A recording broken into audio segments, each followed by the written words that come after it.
Before we proceed in week 3 to 4, I am Regime Diaz and this is my topic all about social and professional issues and Lesson 2 Ethical Theories and Decision Making. Part 1 Utilitarianism. Ethical Theories and Decision Making. This details is all about understand different ethical theories including utilitarianism, deontology, and virtue ethics, explore ethical decision-making frameworks applicable to IT professionals, apply ethical principles to analyze case studies and real-world scenarios. So, first is we need to understand the different theories all about utilitarianism and deontologies. Then explore the ethical decision making applicable in IT professionals. So we need to apply the principles and analyze the cases of this study and a real world scenarios. So we can apply these principles to analyze to our studies and a real world scenarios of IT professional study. So, this is the introduction to ethical theories, utilitarianism, deontology, virtue ethics, comparing and contrasting ethical decision-making and case studies, ethical decision-making frameworks, case studies, and real-world scenarios. Utilitarianism means is an ethical theory that emphasizes the maximization of overall happiness or well-being as the ultimate goal of moral decision-making. So, ang utilitarianism kuno kay mao na siya ang theory nga gi-emphasize ang maximize or maximization sa usa ka happiness of well-being or human being as ultimate goal of our moral decision making. This theory was popularized by philosophers like Jeremy Bentham and John Stuart Mill. And that was the popular philosophers and art theory. So utilitarianism posits that the right action is the one that produces the greatest amount of happiness for the greatest number of people. So mao na sila ang nag-produce og right action all about the greatest amount of happiness and those people who have greatest number. The next is key concepts of utilitarianisms. Consequentialism of utilitarianism is a consequentialist theory. The meaning is that the morality of an action is determined by its consequences. We can define and determine the consequences of all action and morality and consequences list.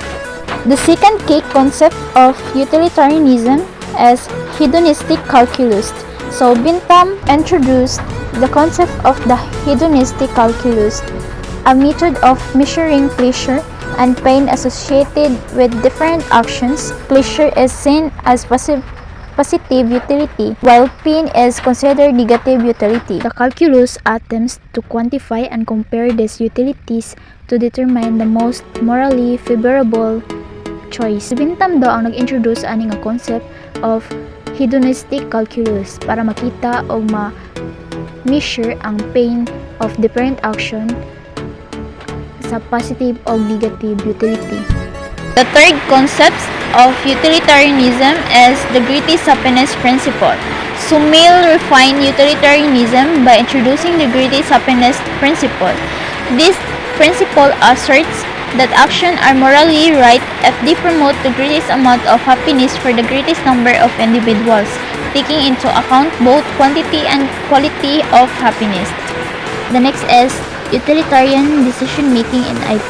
This context of IT is all about utilitarianism guides decision making by assessing the potential outcomes of technological action or choices. IT professionals may consider by the overall impact on users, stakeholders, and society at large. For example, when developing software or implementing a new technology, utilitarian thinking would involve weighing the positive and negative consequences for user happiness and well-being. So this context is a guide nga gihatag sa mga IT professional nga kini nga thinking is weighing of negative or positive consequences nga makahatag og happiness og sadness sa mga well-being pareha nato. Like critics of utilitarianism point out challenges such as difficulties and accurately measuring and comparing different kinds of happiness or pleasure. The potential for the majority to disregard the interests of minority groups, ethical concerns related to sacrificing individual rights or well-being for the greater good. Next is quantitative assessment. This goal is to determine the options leads to the highest aggregate happiness. The second point is balancing interests of utilitarianism requires the well-being of both majority and minority satisfaction and avoidance of pain. The next key points is decision-making utilitarian. So this is involved predicting the consequences of each available action of estimating positive and negative effects on individual happiness. Produced action of greatest need positive outcome is considered morally preferable. The last key points is maximization of happiness. These principles prioritize maximizing overall.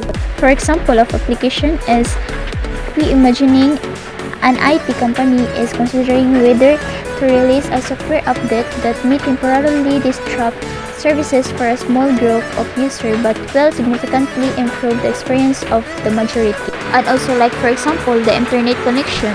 We experiencing the low internet in our city or village and we don't know that they improve and update the new latest internet connection. Additionally, measuring and comparing happiness across different individuals can be challenging and subjective.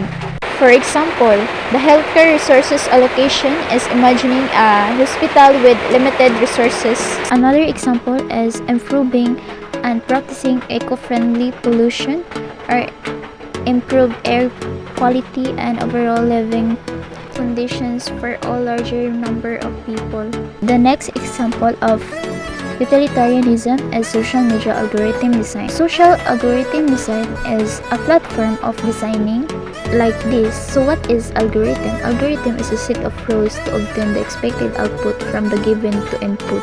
And the lastly example of a school district is considering whether to allocate additional resources to special education programs or general education programs and all disabilities, numbering of well-being.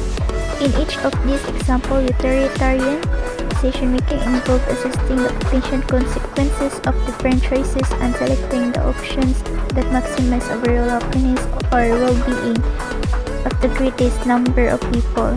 And it's important to note that situation can be complex and applying it to principles. A few moments later. The next slide is part 2 deontologies and week 3 to 4 social and professional issues, all about Lesson-2 ethical theories and decision making. And this key concept of deontology is duty-based ethics. These duty are often seen as categorical imperatives, actions that are morally required regardless of the situation. So, mo ni ang mga obligation o duties sa mga paraaning barangay tanod, face and order, barangay official, sila ang nagpadagan or nagpahapsay sa dalan nga kini mga tao nga para mahubog, marag wala ni batasan ana. Kibalit sila ang maghatag og action o mag-abi-abi sa usa ka tawo nga magpalabi og inom kay basi mag-wild. And the second key concept of deontology is universalizable rules that hold of ethical principles and rules shall be universalizable, meaning they shall apply consistently to all individuals in similar circumstance of fairness, framework, and equality. Pareha kagaina nga akong example ang pace and order sa barangay nga sila ang nag-apply o naghatag og rules sa barangay nga kini para patas ang tanan tao or kining fairness ang rules sa barangay kini ang dapat buhaton. And the third key concept of deontology is intent matters. So mo ni siya ang mga right or kini mga moral nga i-motivate nga dapat kini dinhi na siya buhaton, kini ato na siya i-plaster. And the fourth key concept of deontology is rights and respect. So we need to respect og itama ang mali og ang dapat buhaton na dili makalapas sa kana nga rules or consequences nga gihatag sa atong barangay. The lastly, key concept of deontology is deontological principles. Si Immanuel Kant, a prominent philosopher associated with deontological ethics, proposed principles like the categorical imperative, which states that one shall act only according to rules that could be willed to become a universal law. Kibali katong gisuggest sa mga official nga giaprubahan sa tanan official o kapitan nga mauna siya ang rule o dapat ipatuman sa barangay. Then application example is, imagine a scenario where a person is asked to tell a lie to save someone's life. Kabali ka nang siya ang witness niya, gihatagan siya kwarta or gisuhulan siya nga kini dapat ingnon mo dito nga mauni ang sakto nga oras niya gihimo sa usa ka tawo, pero ang gitipinsan di ay kay mao pud ito ang nagbuhat ato nga krimen. The categorical imperative and moral obligation in deontology is a guide or action based on their intrinsic moral worth, emphasize duty and moral obligation. And this is the types of categorical imperative. First is universal law formulation. In other words, if an action could be imagined as a rule that everyone should follow without contradiction, it is morally permissible. And the second types of categorical imperatives is humanity as an end. This formulation is emphasized treating every individual as an end in themselves and not merely as a means to end, and not used as a tool to achieve some other goal. Application and examples. Number 1 is promises keeping. Imagine someone who has made a promise to meet a friend but later considered breaking the promises to do something more enjoyable. But if everyone broke promises whenever it's fitted to them, promises will lose their meaning and social interaction will be disrupted.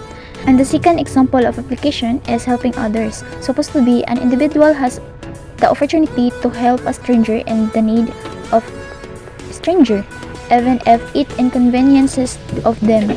Bisan og dili nato siya kaila o kailangan niyang tabang, dapat nato siya tabangan kay para dili pud siya magkalisod sa iyang buluhaton or sa iyang dadunon. And this is another example of truthfulness and honesty. For example, a friend is confiding in you about a personal matter and asked you not to share to everyone or anyone. Another example is duty to rescue. And you witness the car accident and see a person injured and in needed of immediate medical attention. Then you are a medical professional but are on duty and tired. Some of people, if they are off duty or tired, then they have accidentally see a person pero gitabangan gyapon niya bisag gikapoy na siya or off duty na siya kay iham na siyang trabaho o kailangan pud niya mutabang sa isig katao niya. Next, another example of promises and contract. You agree to complete a project for a client by a specific deadline. However, unforeseen circumstance is erased, make it extremely difficult to meet the deadline. Kibali na ay usa ka person or client nga nagpahimo og project niya wala nimo na complete sa kana nga on time dapat ipasa. So wala kay mahimo kay nalimtan man nimo siya nga kuan di ay kini kulang pa day ang imong gihimo or gihimo nga project. Another example is respect for autonomy. In this situation, respecting the patient wishes and ensuring their autonomy aligns with the duty to treat individual as the end. And the last example is truthfulness and communication. You are an IT professional working on a software project and a bug is discovered in the code that could lead to data breaches, but the client hasn't noticed it. And the truthfulness and the universalized nature of communication guides your decision to report the bug.